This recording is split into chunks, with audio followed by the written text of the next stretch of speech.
not worth the paper it's written on.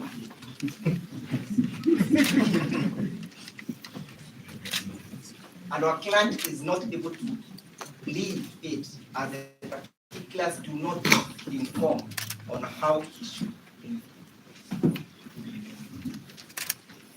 It does not disclose who is the complainant. Is the complainant Mr. William or is it P.L. Langat? And this is so important, Your Honor, and prophetic, in the sense that we shall be requiring the statements of the complainant at the trial or at the fullness of time. So if a charge sheet is jumbled up as it is, Your Honor, it's only causing embarrassment to our client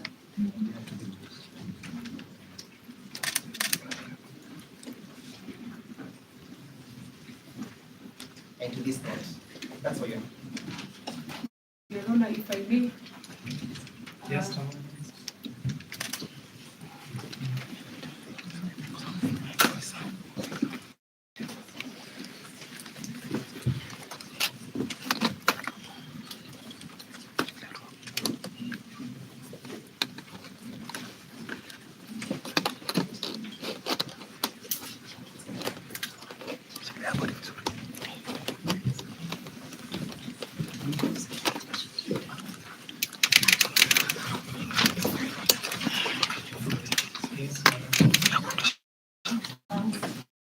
Honor, if I may, the charge sheet brought before you this afternoon, and I saw that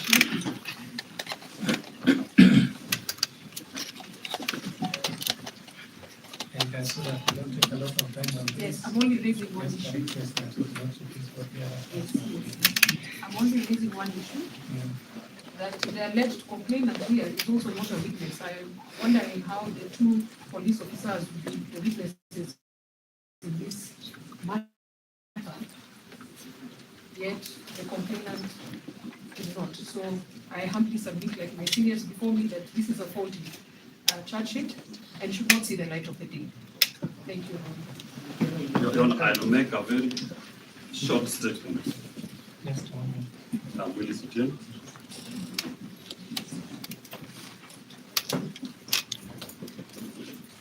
An accused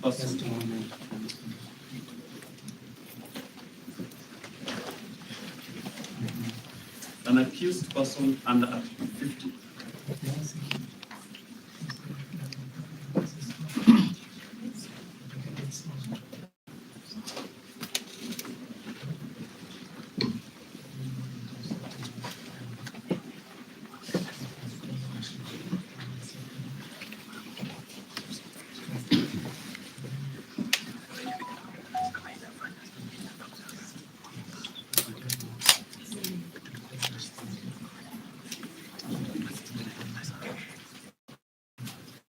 Yes, under Article 50 of the Constitution, an accused person has a right to be informed in sufficient detail of the charges proposed against him. Sufficient detail. What is presented as a charge sheet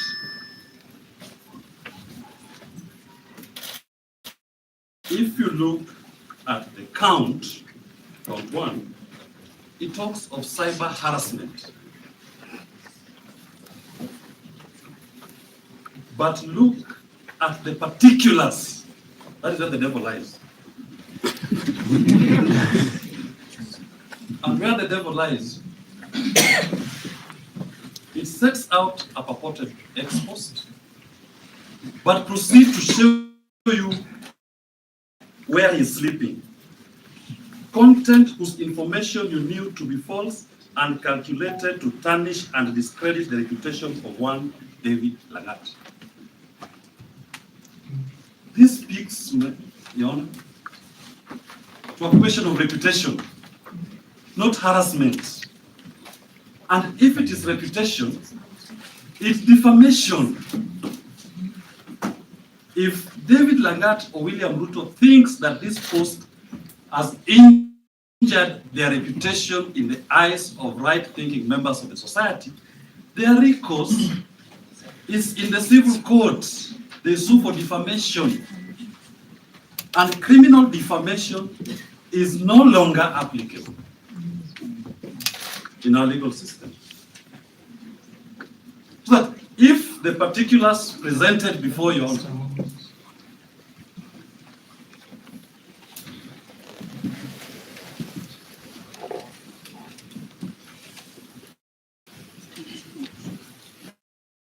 Mr. Ochieng, yes.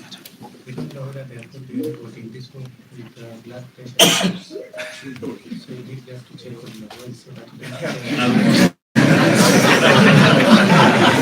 And we hope like the bottom. I know sometimes I sting like a bee. Let me try to be the bottom of my video. I'm not eject. So, Your Honor, that's all I do. The particulars disclosed in the charge sheet speak to defamation, which is a civil wrong.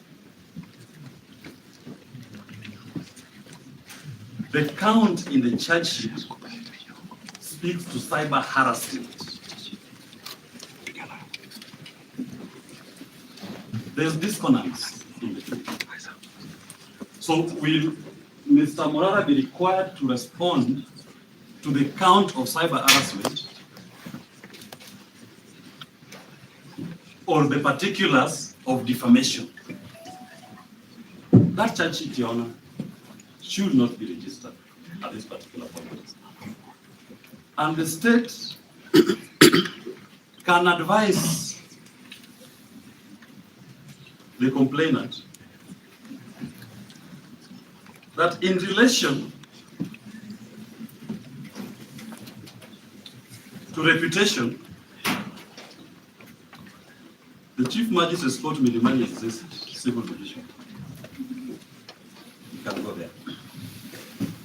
In relation to cyber harassment, the complainant should come with better particulars, not these ones. So having dissected those two, the particulars of the charge and the count on the charge sheet, Your Honor should exercise their discretion and refuse to register this charge as presented before you, and direct that Mr. Morara to this set free forthwith, unless otherwise lawfully detained. So this is prejudicial at the outset. That's all. very, very kind commission. Just a moment.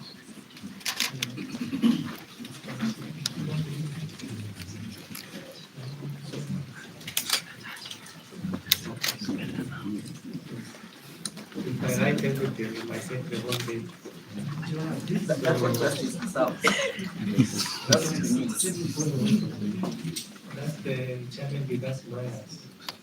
We respond to what we don't know. We don't know what our going to say.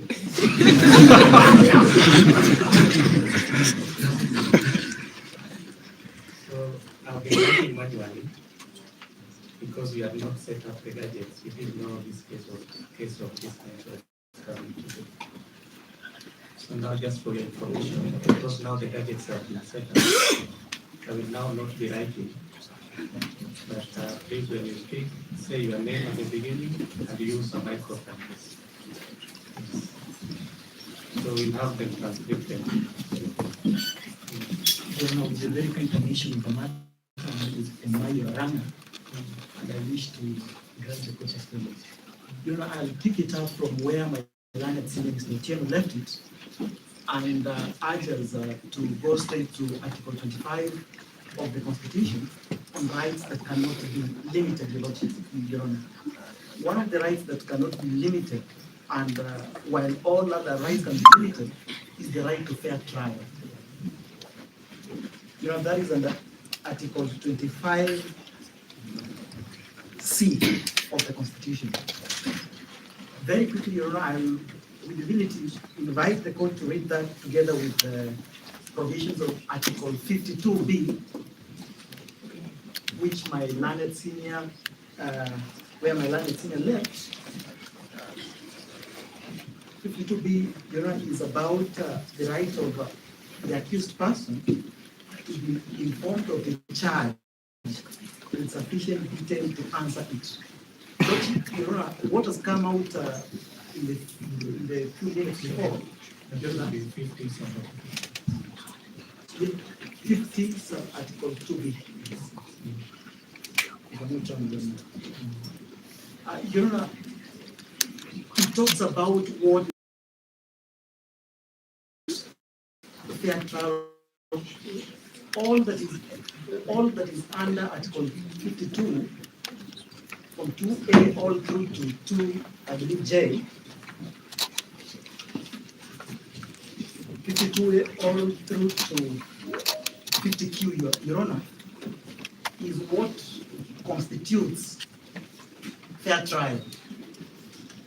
Such that, Your Honor, we stand before you this morning or afternoon, the accused person is clearly not able to understand, Your Honor, what is responding to. This is a provision, Your Honor, or this is a right, Your Honor, which cannot be limited. I invite court to find basis on those two articles, Your Honor, to reject the charge that have been read out. That's all from me.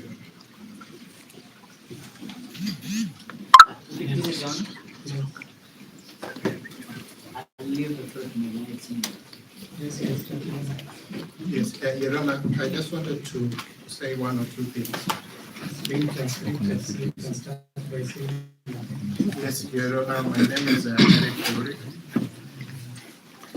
Your Honor, you've been referred to articles to refresh what has been stated.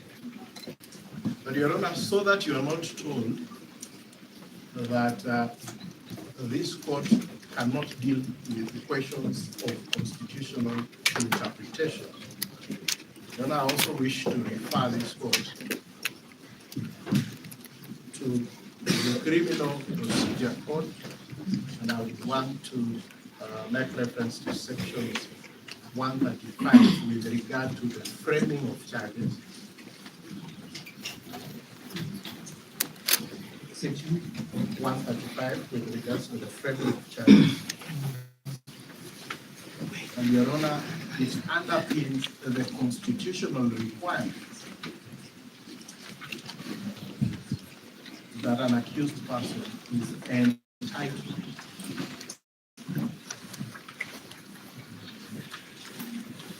to sufficient information to be in a position to respond to the charges that are made against that person.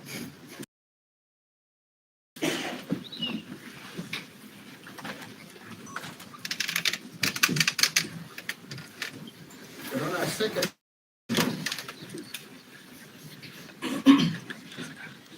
you have the jurisdiction and the discretion under section 89 of the CPC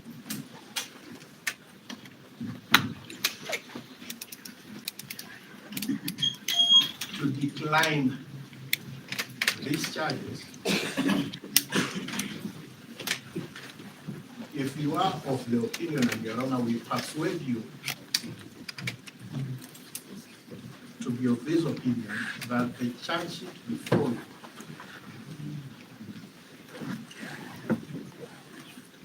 does not insufficient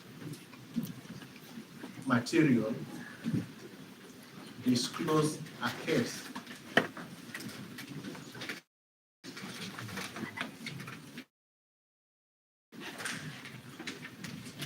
to enable the accused person take a plea. Your Honor, I'll finally say, and I think I have said this before, if we continue at this rate, we will have to seriously expand this court.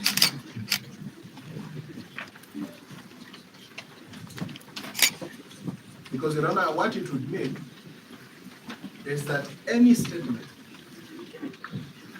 that a person can make under the free speech that is guaranteed in this country. Sometimes, yes, I can say something that can be offensive, but does that constitute a crime? It's the danger that we face with this kind of touching. And Your Honor, for those reasons, and being that these courts are temples of justice, there are games that can be played out there. And Your Honor, I think it is also important for me to say that this court has recognized, and the High Court, I think, has recognized the manner in which of late police have been conducting their arrests by way of abduction of those people they consider to be suspect. There is actually an order of the High Court that has directed that the police must comply with the law when it comes to effecting arrest.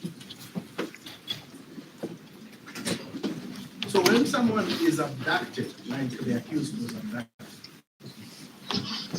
in clear contravention of a court order, and then he's brought here for the court to sanctify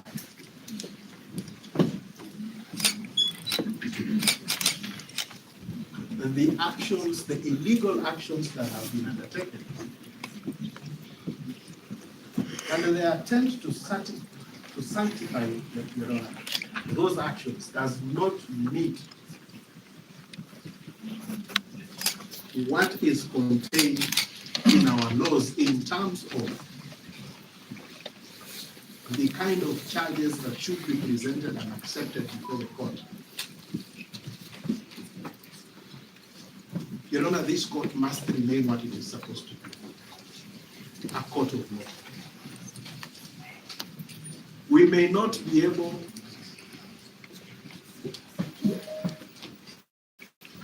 to stop the police in the manner in which they are behaving. But there must be a place where they know that they can play their little games outside there with the lives of each and every one of us, because it basically means that no one is safe. I can make a statement that it is deemed criminal. Let them know that those games will not be entertained within the corridors of justice.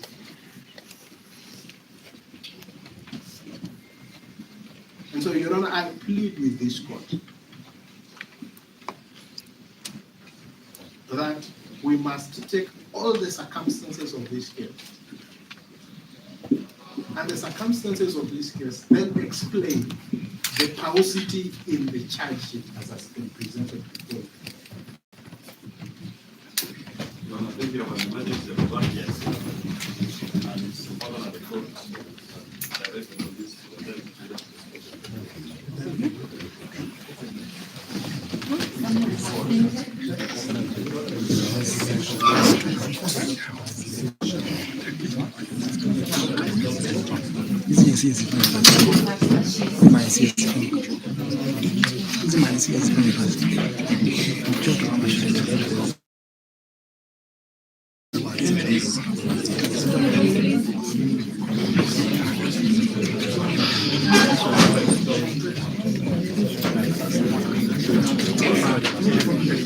Do we call for a short adjournment so that the court is clear and the person has care? They need a short adjournment. There are some other rooms on the other side. That are bigger and more. No, this is the biggest. Wampeleke the other side.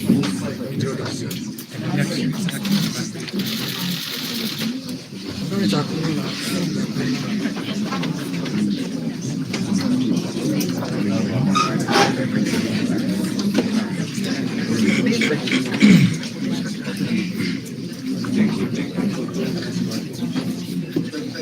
Your Honor, it is the last time we appeared in the court over this matter. The court had to buy me microphone. I was avoiding that because I don't want it to go on record. But it looks like, I mean, at a certain point, we may really need to think about fasting and whatever, in the manner that we are. But Your Honor, what I was saying is that the circumstances of the arrest and then demonstrate why. Yes, Your Honor.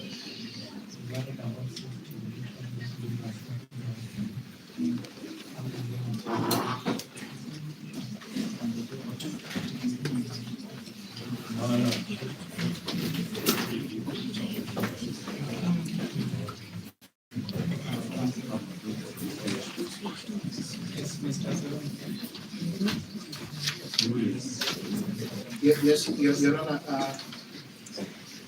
So my final point was that even though it might appear to be an overreach,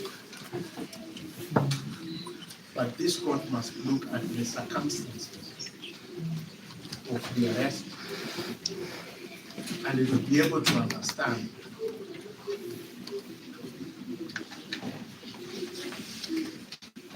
that the intention here is for this court to be a conveyor. We abducted him, we were unable to.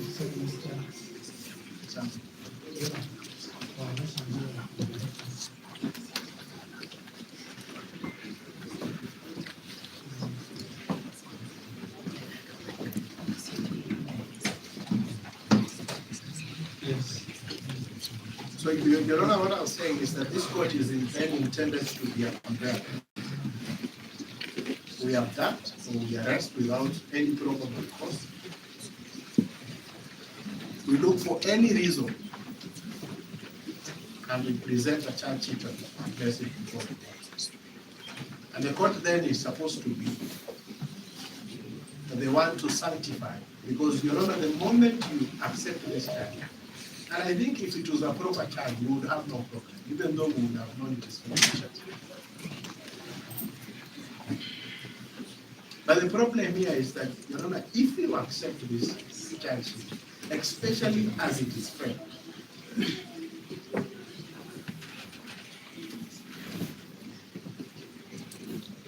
and then even this court will eventually almost be on trial the way our police are on trial. You know, for that reason, I'm noting that Mr. Morara had a young counsel that he had instructed. I would ask that you allow Mr. Monka to just say one more thing, and then I know all of us would want to say something. But I recognize that we also need to write ruling and listen.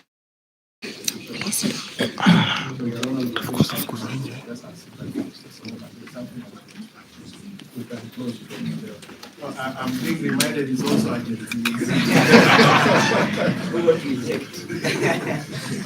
Please, Your Honor, my name is Marema.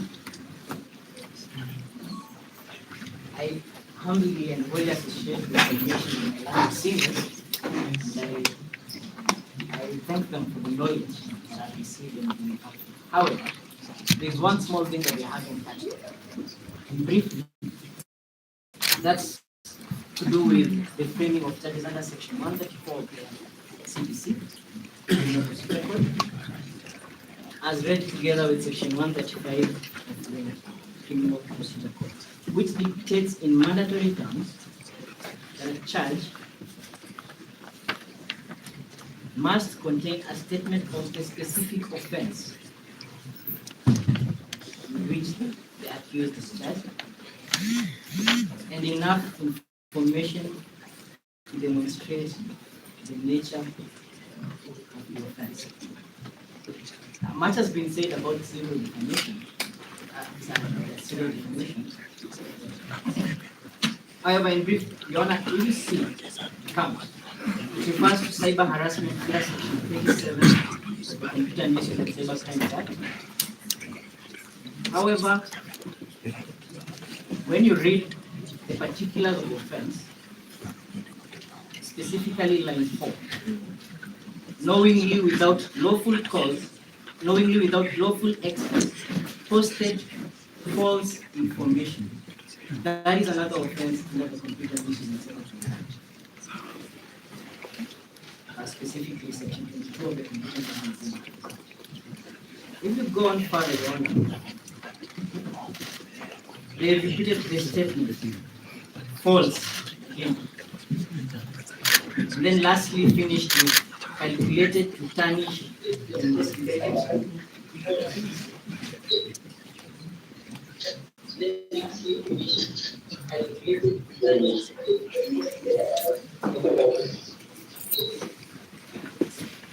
Calculated to tarnish and discredit the reputation of one David Morara.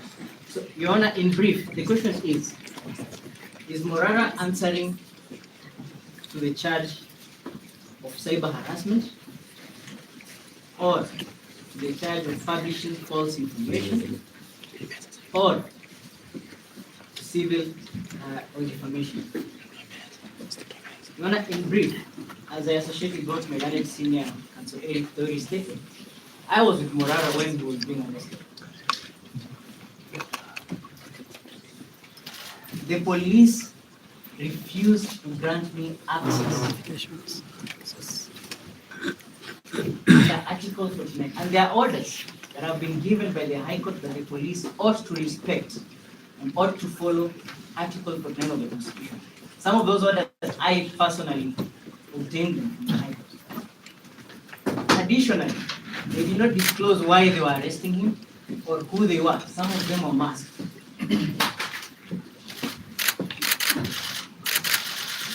Your Honor, the question is, we are dealing with people. We might all of us end up fainting here. So please, just a request that you allow me to manage the crowd. I'm going to request everybody after the gentleman in the big camera. We're just going to ask you kindly to step out of the room. Otherwise, we go on safely.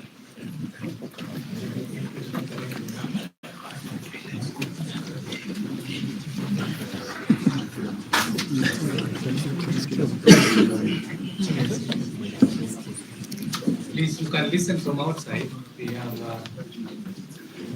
have speakers. So we have so now if you have problems with that, we just have to wait. Because help comes first.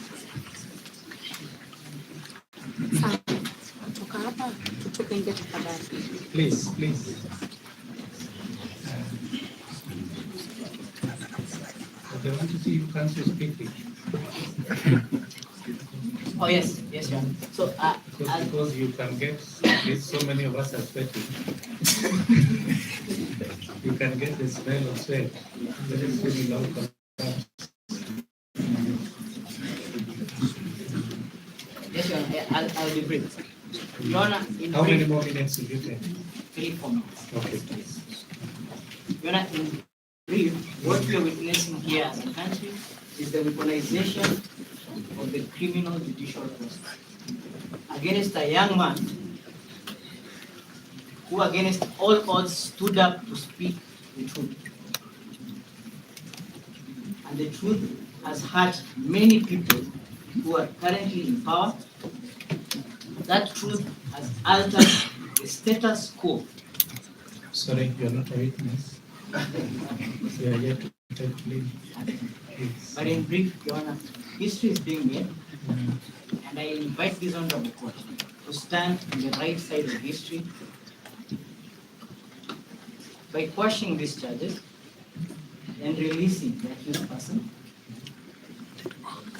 on personal bond. He is a young person, he is a young person. To release, to free him from discharging.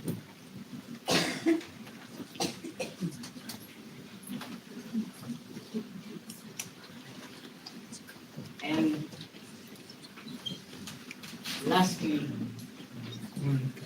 as his personal lawyer, I want to thank him for actually believing in a young person. Fellow Gen Z, on fellow Gen Z, and we will stand with him together.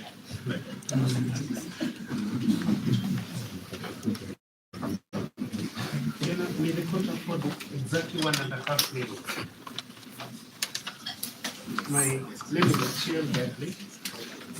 It's a privilege to appear before you, Your Honor, in this matter. And just to add to what has been said, the constitutional justification for the cause of action we are requesting you to take. If you look at Article 24, it is a balancing act that the court must strike. And the court must look at the least restrictive alternative. In this case, Your Honor, there is an alternative for the complainant. That alternative is called the Defamation Act. It's sufficient to address any reputational damages. And so there will be justice for the complainant, whichever, if you make the decision we are requesting you to make. And the other one is in Article 23A.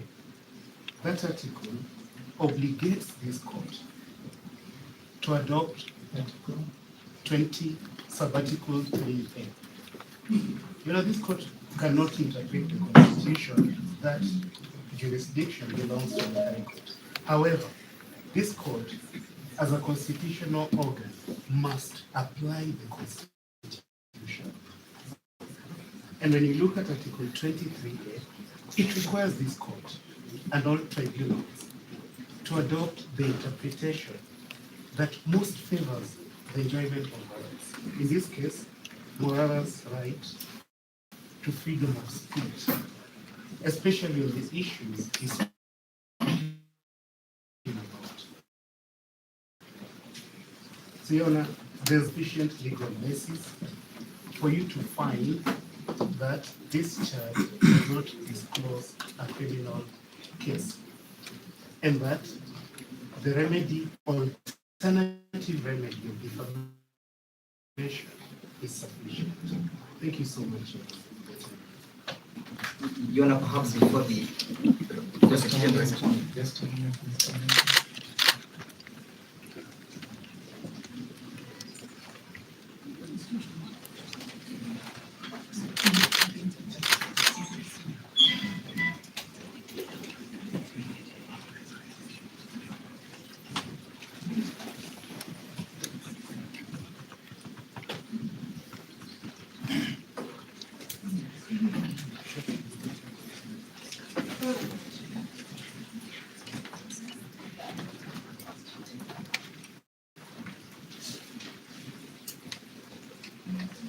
Mr. Ndege, you want to submit? Only one about the charge sheet, because it will become relevant for them in response. Only one.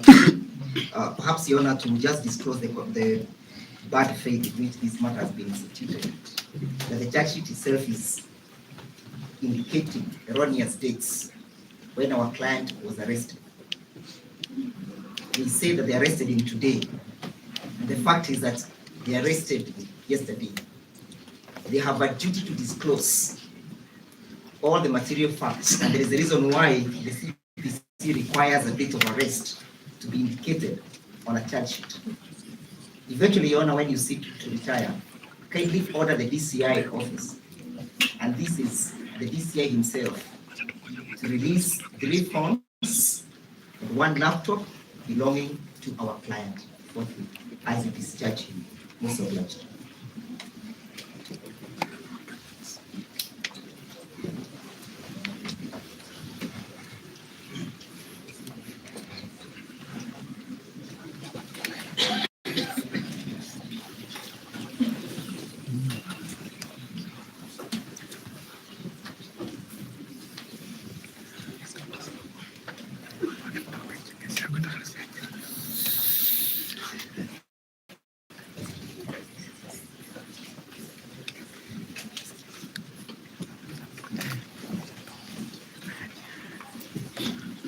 Your Honor, we just have a brief response. Maybe to just start off, it's the first time I'm seeing Mr. Ndegwanjiru very calm. So it is unlike him. Your Honor, just in brief response, in terms of arrest, it is true the accused person was arrested yesterday and has been produced in court within the required time limit. Your name for the record? Undimu.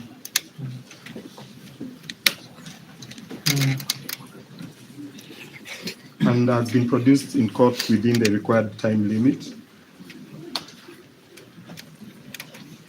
In terms of access to counsel, I did confirm with the officers that he was allowed access to counsel, and the counsel who was allowed was Mr. Ndegwanjiru.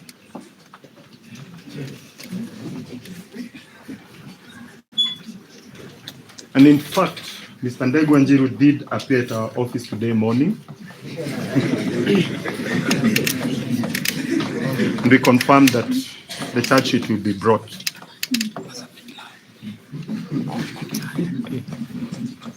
He was accompanied by 2 other counsels, though they declined my invitation. Your Honor, in terms of the charge sheet, the CPC is very clear that a charge sheet must contain 2 critical elements. That is the statement of the offense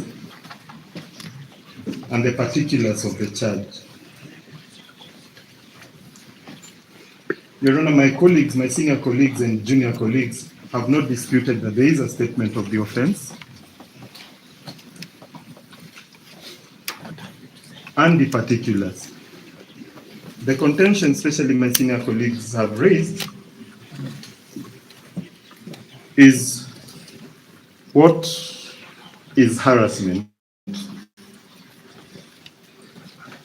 Your Honor, I look at that particular act, the Computer Nuisance and Cybercrimes Act. It does not in any way define what harassment is. Harassment takes various forms. For one to draw a conclusion that harassment has occurred. The particulars in the charge have clearly informed the accused person of the accusation that he is facing. And what my colleagues are asking you to do is to go to the substance and the merits of the charges, to go to the evidential material. As at this point, Your Honor, Just one.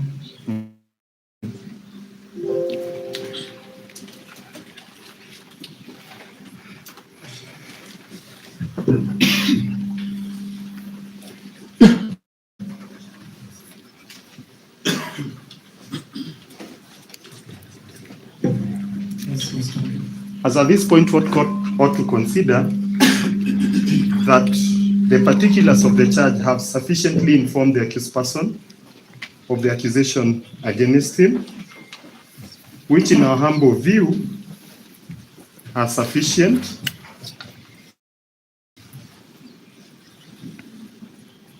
to enable him respond to the charges. To delve into other issues, Your Honor, would be going to the merits and demerits of the particular matter. I do understand the constitutional issue that have been raised by my senior colleagues. And those issues cannot be raised as at this point. The only purpose we are here for today is purposes of the charge sheet, whether it has statement of the offense and the particulars of the offense, and other considerations. Refer this court to section 137 of the CPC.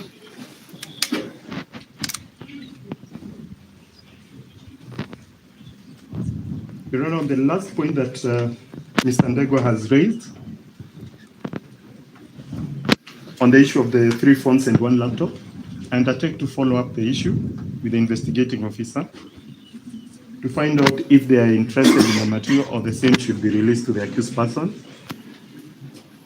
And undertake to inform him before the closure of business today as to what the response of the investigating officer has been.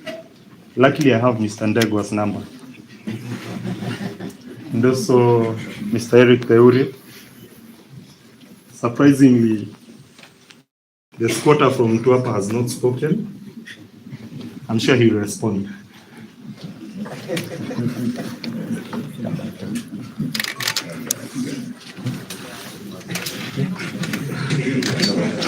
Your Honor, invited my colleague from the DPP, let the record reflect that my name is Morara, Law Society of Kenya Vice President.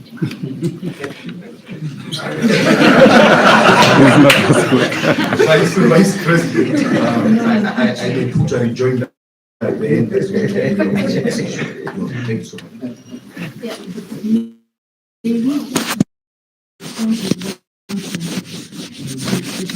We only respond to the issue of the charge sheet. The other issue are more constrained, as at this point this court only ought to consider whether the statement of the offense meets the legal criteria and whether the particulars of the offense have contained sufficient details. And I've gone to the issue of the harassment. Yes. Martha Karua, SC, leading the defense team. Just to remind the court that our plea is that the charge be dismissed or rejected as defective under 89.5 of the CPC. Our submissions by the various councils point to that direction in adequate words. And it is important that the court only invites the accused to plead to a charge that discloses a course of action. And we have shown the mismatch between the offense charged and the particulars. I need not go beyond that. But when you retire to make a ruling, should you require more time, we urge you to consider releasing Mr. Morara, who is, I'm informed, is an officer of this court, on a personal board. He is, I'm informed he's not an officer of the court, but he is a person who is well known, has a fixed abode in town, and he is not a flight risk. You may consider releasing him on a personal bond, because we must not encourage the behavior of the police of punishing people in advance of appearing before the court. By punishing, I mean detention, unnecessary detention. He is a person who can actually be released on free bond. And we are many, and we will make sure he appears.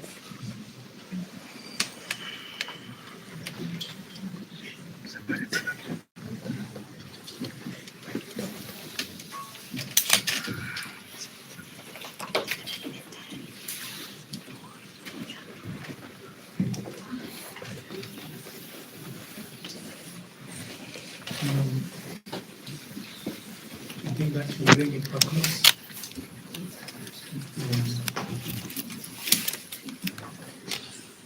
So you want to believe in this part? That will be the best approach, but you understand that you may have to read and do some research. And it may not be possible. That is why my learned senior counsel Martha asked that if that be the case, we can ask Mr. Morara to be admitted to free bond, and as his consent we So undertake. Mr. Tieno, now you're out of one.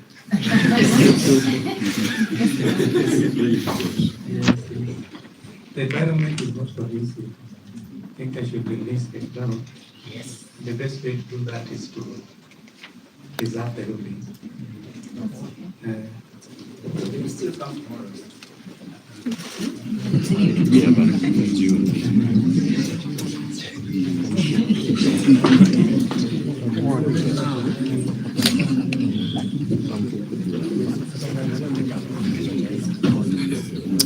Hatoyo kitu.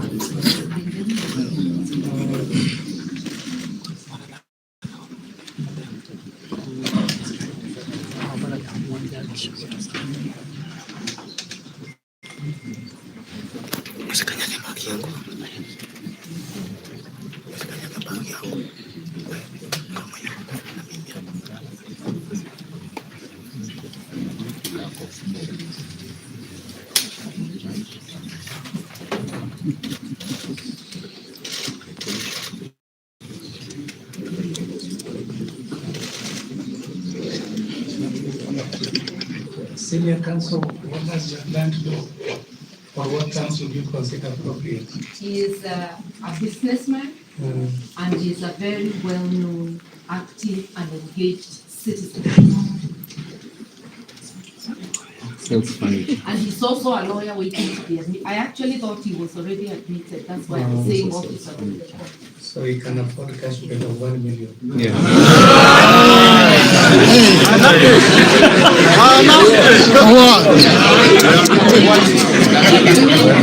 Bond of 1 million. That's in order. Otherwise, How much cash bail is he able to afford?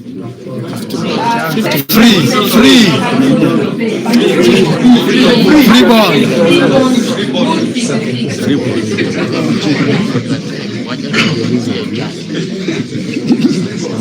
Free bond of 1 million.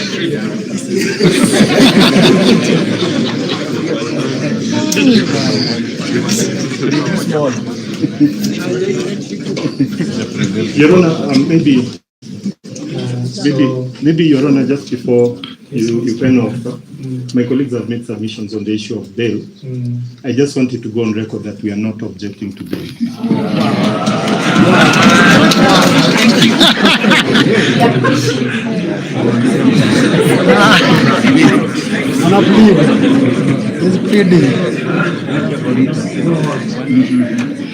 Maybe on condition that my Vice President ensures that he reports to the investigating officer whenever he is required.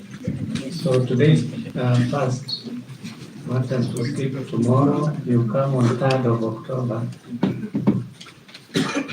Sorry, no, 3rd of October. You come tomorrow at 2 p.m. tomorrow. Is a free Yes. Is that Thursday? Tomorrow is Wednesday. Oh, okay. Yeah. The court, Your Honor is proposing Thursday, the 3rd, or tomorrow, the 2nd? Morning. Sorry, the 3rd of October. Could we go to 4?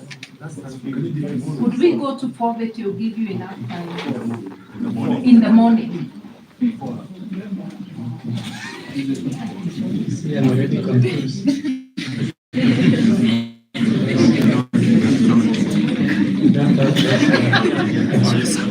So, ruling on the application to be delivered on 4th of October this year at 2 p.m. morning. I know what I'm saying too. I have a very long hearing at the moment. Thank you.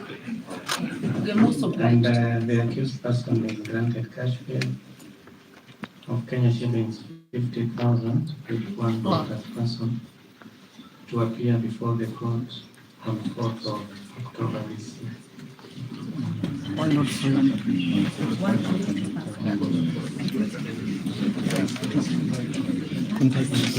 Contact just comes with a name. Your Honor, may I just take this opportunity on behalf of all the advocates to thank the court for the indulgence. And of course, I must recognize that my good friend, Mr. Dim, although he sneaked into town and has not yet performed the usual rituals for us to welcome him into has behaved as graciously as he always has. We understand that they are operating under very difficult circumstances. We pass to them. But Your Honor, we want to just say thank you for your indulgence and we'll see you on Thursday. Thank you. Enjoy your day. We are still here, so if you feel like moving now, please do so peacefully.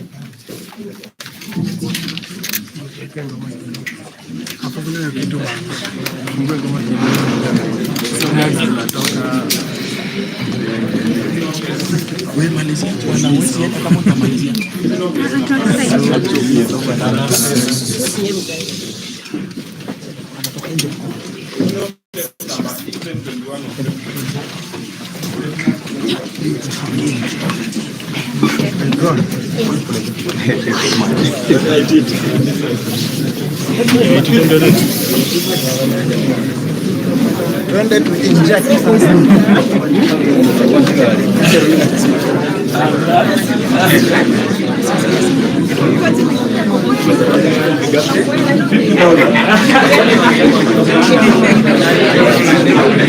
Sorry guys, I was shaking because we had a lot of people, so I could have not.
Kuna wife wake sasa. Iko ama nilipo. Familia, pamoja ni sawa.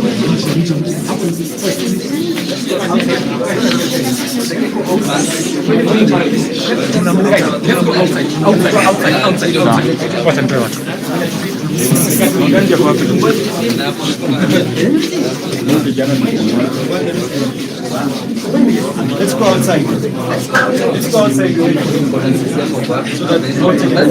I have now.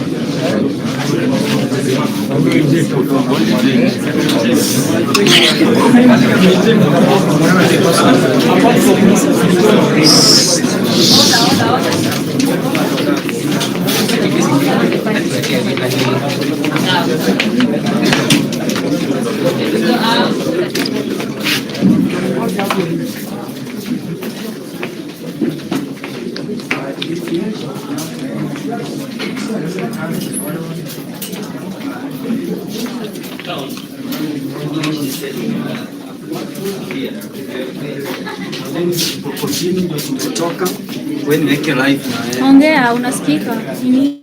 Ndio tumetoka kotini kukaa na president wetu 2027 na tumemaliza kesi, imetupiliwa mbali sababu hiyo charge sheet ilikuwa ya ufala, lakini tuko naye hapa kwa hapa. Anatoka sasa hivi. Okay. Tuko naye hapa na vijana wa Kenya lazima tukae kijana mwenzetu, wazee wajipange na wazee wao. hatuna haja na kesi nyingine, yetu imeisha, ya hawa tunatoka nje. You have been there with us, so we appreciate you. 50,000 cash bail is very small money. We're going to raise that right now, and then we are going to process the bail, the bail right now, and Morara is going to be out. Then we will be back here on Thursday at 2 p.m. So stay put, be there for any support that is needed. Let us work together to ensure that we fight impunity to the very end. Thank you, and we love you guys. Thank you. Kenyan, whenever you're given a charge sheet, look twice. Only one thing that I highlighted, the date was wrong. They arrested him the day before today, and they are requesting the court to give them some time to go and write. We forgot we arrested him yesterday, so today was a wrong date indication, of which it was done by Mr. Amin himself. So the case has been thrown out. Hata hiyo 50,000 ni ya maji tu. Tumeona mkubwa amekaa hapo sana, isikuwe tu madharau, lakini it has been thrown out, so he will be here in a few. He's the one we are waiting for. Okay. But also for the comrades who have come to stand in solidarity with the Morara Kebaso, we echo you. We stand with you. Viva! We stand for Morara because he is our choice. He speaks on behalf of many people And in this country, Kenya. We are going to sue this court. Yes. Because it has not observed the hygiene. There is the disposal of waste matter, water, soapy water, and plastics within the corridors of the courts. Even toilets. Broken windows everywhere, endangering our lives, the lives of the lawyers and the judges. So we are going to sue this court as well because of not observing environmental hygiene. So let the guys remain vigilant. Remain vigilant. It is not over until it is over. We are on a mission. 2027 ama kesho kutwa. Biashara viva vijana viva. That's what we stand for. Nataka kushukuru majenzi na na Wakenya wote kwa kusimama imara kijana mwenzetu Morara. Na mimi niliambia Morara wakikushika ndio wanakumake. Sasa hiyo wamekumake, tupige rali moja hii town, tunyamazisha wanasiasa wakubwa, sababu hao ndio wanatuletea shida. Mimi nataka kuambia vijana tumshikilie, 2027 ikifika tumweka hapo mbele, tuweza kuhakikisha kwa kwamba watu wameenda nyumbani. Asanteni sana. Hello guys, asante sana every lady mwenye umejitokeza kuja kwa hii barabara. Najua unajali kizazi chako cha kesho. Kitu yenye napenia watoto wetu saa hii guys, kitu napenia mabwana zetu saa hii, wanawake wote msimame, wanawake wote wenye mmejitokeza, mimi nawapatia mkono. Wanawake wote msimame, tuendelee kushikana kama ile kitu. Tushikane wote tutoke. Watoto wetu are not safe guys. Bruce is our brother, they are not safe. Morara is our brother. Morara is someone's husband, ni baba ya mtu. Wanawake wote endeleeni kujitokeza. Mimi nitakuwa najitokeza, wanawake tushikane, tutoke nje, tukuje kwa barabara, tutetee haki zetu, tutetee watoto wetu kwa mambo yote yenye yanafanyika guys. Thank you very much na mbarikiwe. Asante sana. Ninaposimama hapa naongea kwa ajili ya Morara, nasema huyo ndio anatosha, na anatosha kuwa rais wa Kenya, anatosha kukalia hiyo kiti. Hata saa hii huyo rais aende mafichoni mali anataka kupeleka watu. Wanaopeleka watu hawana hatia. Jameni, mnachukuliwa, mnapangiwa njama. Hii serikali ni kikosi ya kutengeneza pesa. Jueni kuna Mungu, tafuteni Mungu, achaneni na pesa. Mnachukuliwa mtu kama njoo, mnaandamana siku mbili, mnachukuliwa njoo, hako na utajiri, anaweza simama pale Likoni, apeane pesa kutoka asubuhi mpaka jioni. Hiyo pesa yake itaisha, na ndipo unaona unashikwa Mombasa, hati na ningapa na nakushika, unashikwa ni watu, hati unafunguliwa mbuti, unaangaliwa nyuma, na wewe ni mwanaume, hani wanaume wenzako wanakuangalia nyuma, unasahau ni kazi ya Mwenyezi Mungu, unafanya ya shetani na ya Mungu ikiwa mingi ya kufanya. Hamuwezi kumsikubali mambo kama haya, msikubali nchi yetu ilaliwe ni maumbwa tukiona, msikubali tuite miungu wa barini. Sisi tunaita Mungu wa Danieli na wa Yakobo, na tunajua ako iwai na tunasimama imara ako uwai. Bwana wa Juda wako tunajua wako kweli, hatutakaa ile maisha ya Kaini na Abeli. Sisi hatuko jangwani, niko sure hatuko jangwani. Ile anointing tunapakwa inafanya kazi, ile anointing tunapakwa inafanya kazi. Mimi nasema mtu mali aliposimama katiba pembelezi yake. Sina makosa, wataka kuniua bure. Sina makosa we afande. Ruto si wako, nami si wangu. Chukia nini kati yangu mimi na wewe? Afande.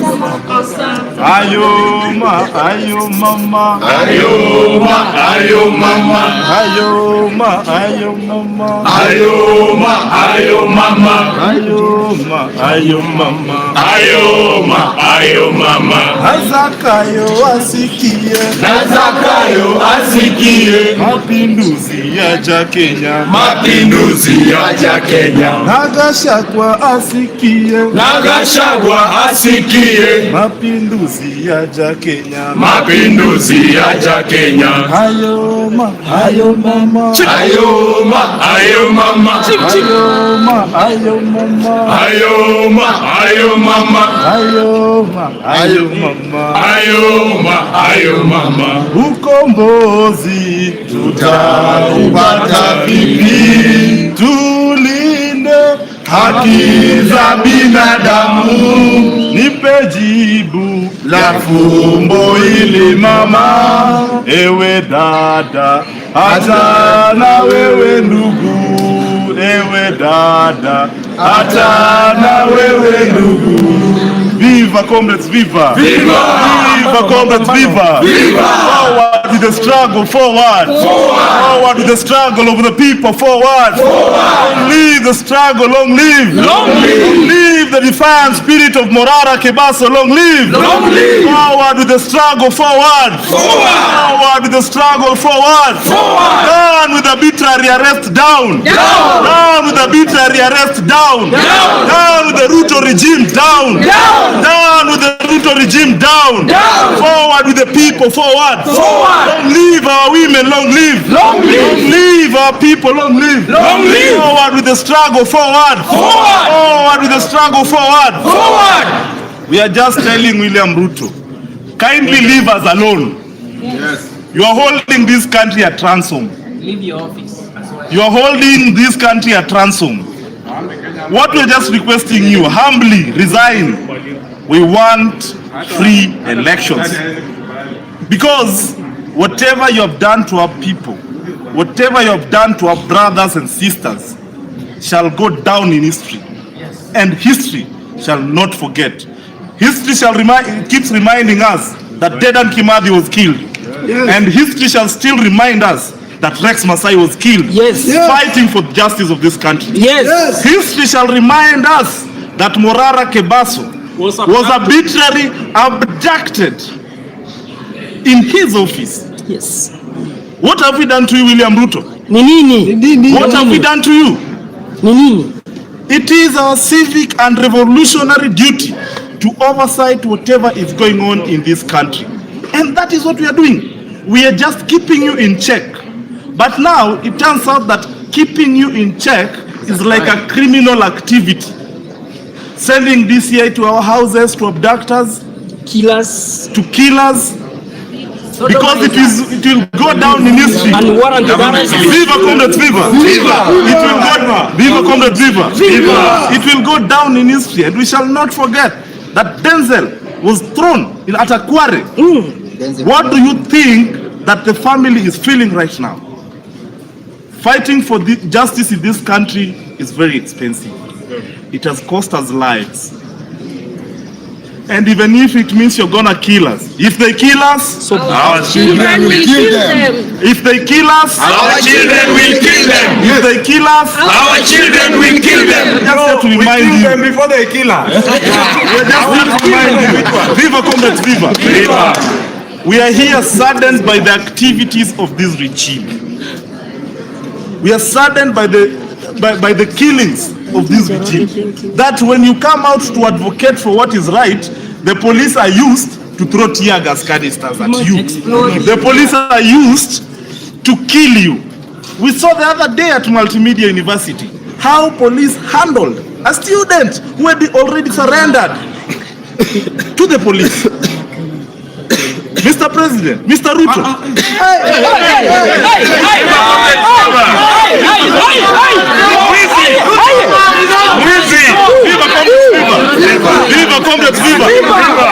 I say that because I want to withdraw. I withdraw to the people of Kenya that William Ruto is not our president. He's not. Don't mention that. Tuko tayari kwa mapinduzi. Tuko tayari. Tuko tayari kwa mapinduzi. Tuko tayari. Tuko tayari kwa maandamano. Tuko tayari. Tuko tayari kwa maandamano. Tuko tayari. One thing we want to tell the governor of Mombasa,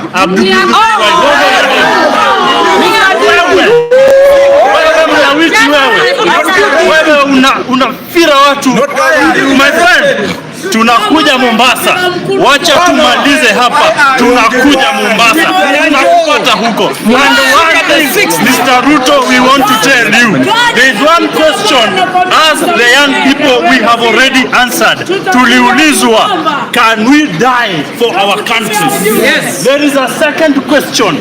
It is coming. We are coming. The second question is coming, and it is difficult, and we know the answer. Our answer is yes. We are ready to die for our country, and we are ready to do the other thing for our country. Wewe Mombasa, wewe tunakuja. I have one thing. Ruto must go. Ruto must go.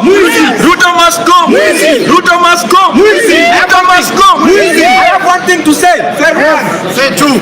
Let this be the last abduction in Kenya today. If another abduction, if they come to abduct us, we will deal with them as criminals. Thank you. Guys, whatever I say, you say must go. Ruto must go. Adani must go. Chief must go. Must go. Good. We will not stand by as our country is taken hostage by criminals while they preach to us about the constitution. William Ruto and your cronies, you lied to us that IEBC will be formed in 30 days. It has been over 45 days. We want to pick our ID cards, we want to take voters' cards so that we can make sure you do not sit on that seat in 2027. And now, once they release our brother Morara, we will be ready to go to the streets and reject Chief.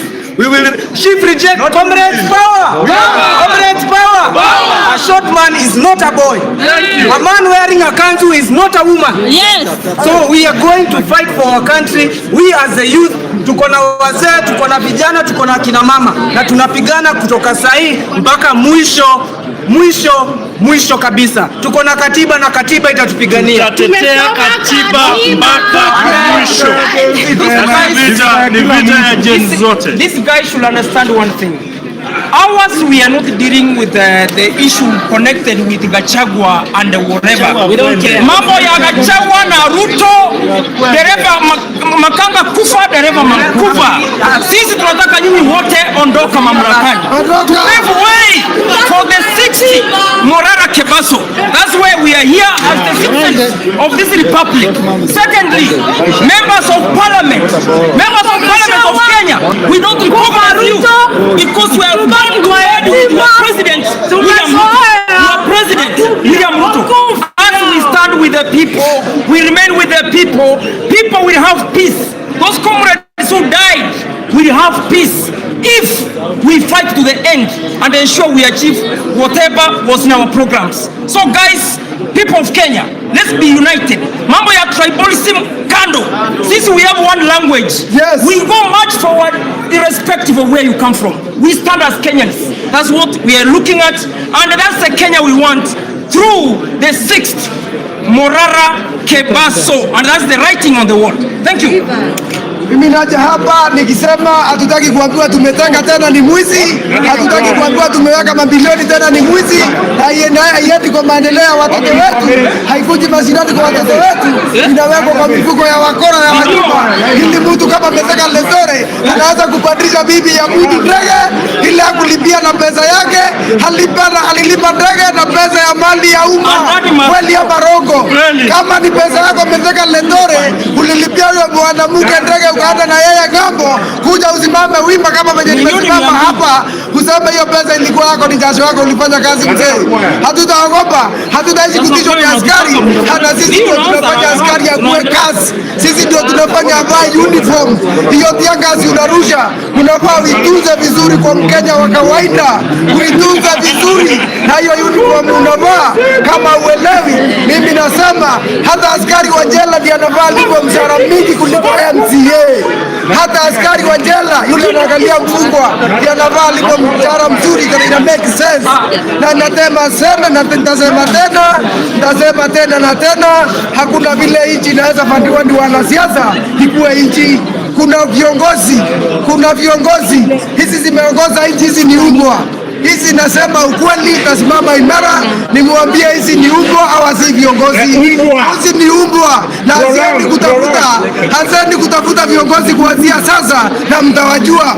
Hazeni kutafuta viongozi, hawana ukweli, hawana uongo, wako na ukweli. Na hata kama ni wa Meru, tamwambia Kawera Mwangaza, tunakuja na Chief Justice ametoka Meru Mathakome, hakuna kona ujui Meru, tutatembea na wewe, utaambia huyo kama amefanya kazi gani, kama anadhulumiwa, ama ni ukweli anasema. Sisi tunasema hivyo. Asanteni wazee. Asanteni wa Kenya wenzangu. Tuko sawa.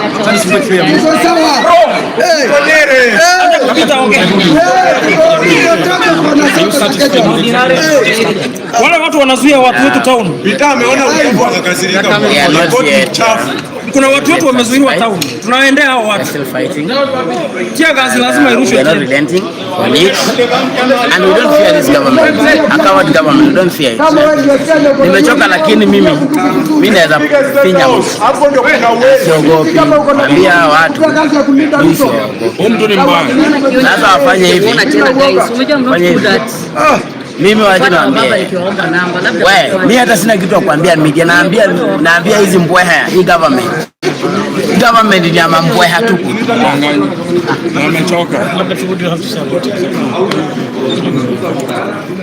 The ruling is quite fair because the charge sheet itself was uncalled for because the dates were not matching the day when he was arrested. That means that is something that has just been cooked immediately so that to impress the court that there is a charge sheet that has been produced before the court or before the judge himself. So they looked at it and indeed the dates were not proper. At the same time, the allegations that it's defamation, it's not a defamation aspect of it. It was just but what we call character questioning. When you question a character of a person, doesn't mean that you are defaming them. So it was all miscellaneous, and that's why the court has thrown it out. They were suggesting 1 million bond, but it has gone down to 50,000, of which it has been sorted, and it's just a matter of minutes. Then we will see Morara Kebaso out. Number two, as we are seeing, tunaona kuna reaction watu wameanza kujijaa pale katika gate ya kuingia kotini. Labda wote maoni yako ni wengi walikuwa wamezuiwa kando huko nje kwa sababu labda walikuwa wanaona kutakuwa na insecurity issues. That's why wakafungiwa, but we thank God that most of them are here now. We are a good number. And this just shows love and oneness, the unity that we have as Kenyans. And I'm happy. Like, hata kama wame show up late, at least wamekam. Yep. Chiwebi, before uondoke, kuna watu wanauliza usemi wako kuhusiana na chenye kinaendelea Mombasa.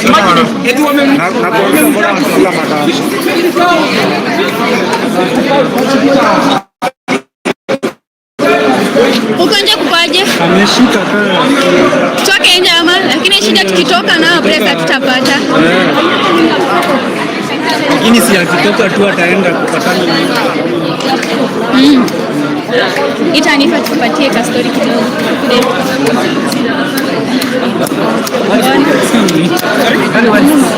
Thank you. The last time. Unamaanisha super habari. Cannot keep up that.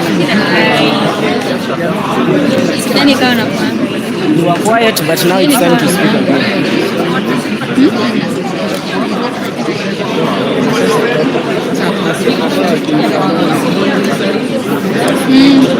Sawa basi.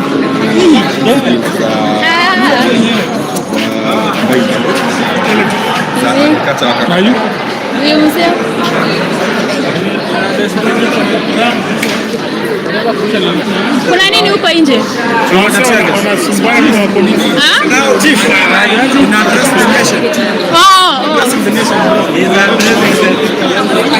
Continue address. Ati kuna nini? Kuna protest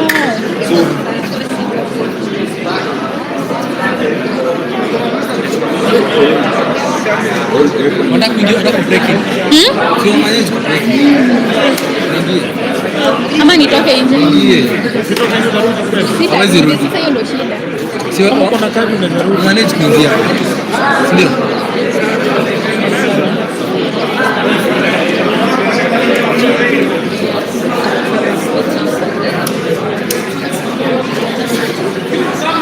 Umefanyia Nifa ya nini?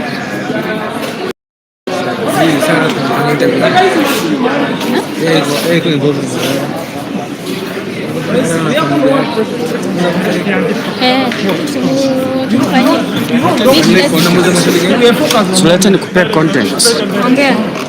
Ongea na uongee kuhusu mambo na Gachagua huko parliament. Mnaenda maandamano je? Gachagua akufe na kulia. Ongea, unasikika? Mimi nataka kusema hivi, Gachagua akufie huko. Sisi hatujui story ya Gachagua. Kitu tunajua saa hii sisi tunashughulikia tu Morara Kibaso. Ni bili inalipwa atoke address wananchi. Saa hii maneno ya wanasiasa wakubwa tumeachana naye. Wakwenda wakufie mbali, wakitaka kumuimpeach Gachagua waimpeach. We don't care. Wakitaka kumuokoa wamuokoe. We don't care. What we care is our son Morara, kijana mwenzetu 28 years, na hatutaki mtu mwingine. Huyo mwingine atisijua kwa parliament akufe huko. Sisi hatutaki kujua. Lakini sisi kama vijana tutaunga kijana mwenzetu mkono. Lakini matapeli wengine wanajuana kwa vilemba. Gachagua anajua Ruto mzuri. Hata huyu Kalonzo anajua Ruto mzuri, ni rafiki yake. Sisi hatuwataki. Sisi tunataka tu Morara Kibaso. Na saa hii tumetoka kutini, imeisha. Kesi imetupiliwa mbali sababu charge sheet ilikuwa ya ujinga na upanga. Mtu alimshika jana, anakuja kutuandikia charge sheet ati walimshika leo. Mimi nataka kuambia maafisa wa polisi, saa ingine grown up bwana. Serikali imeharibu ushuru kuwafunza kule Kigandi. Bado hujua hata kuandika charge sheet. Mimi nataka kusimamia hapo nikisema vijana tukue pamoja na tushikane mkono. Asante. Sawa kiongozi.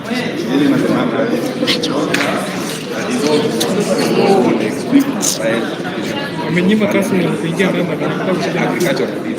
Kasmuela kwa nje. Nishikie hapa. Nishikie hapa ni train ni. Oh. Nishikie hapa ni train hapa. Nishikie. Hii. Zoni point side. Hapa penye kuna watu. Kama unataka intoke wewe. We want also to free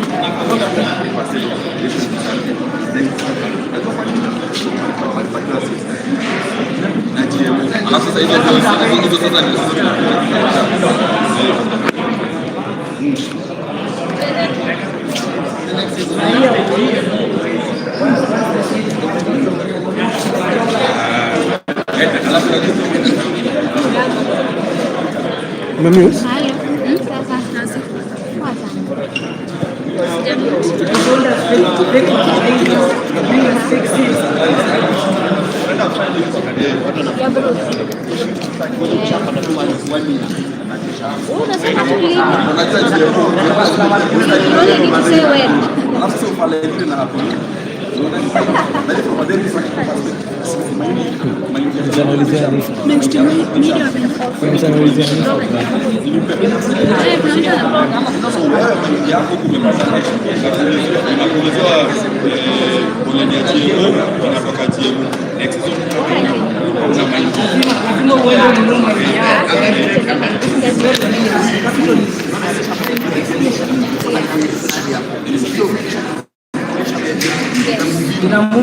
Na ni ngumu sana udili nayo kwa shamba yako wewe mwenye utaunga.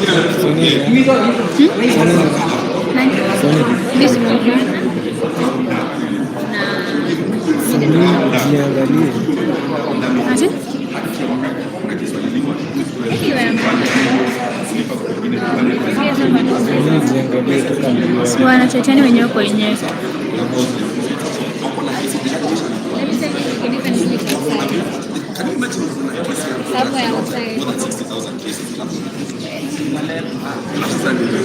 Hakuna venye mtu anaweza toka nje na arudi.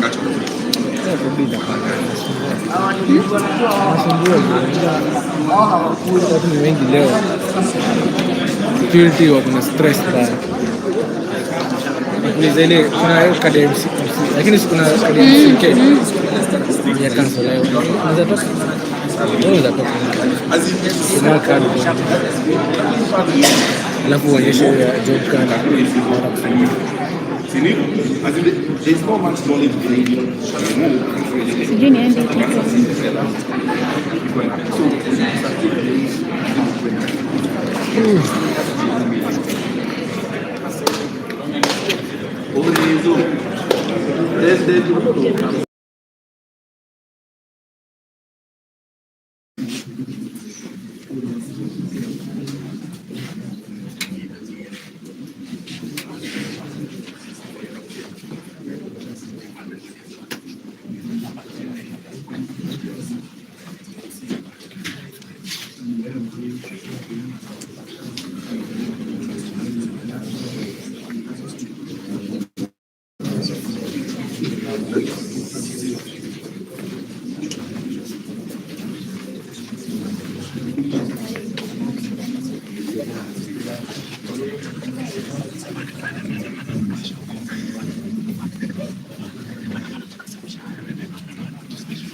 akufe huko, sisi hatutaki kujua, lakini sisi kama vijana tutaunga kijana mwenzetu mkono.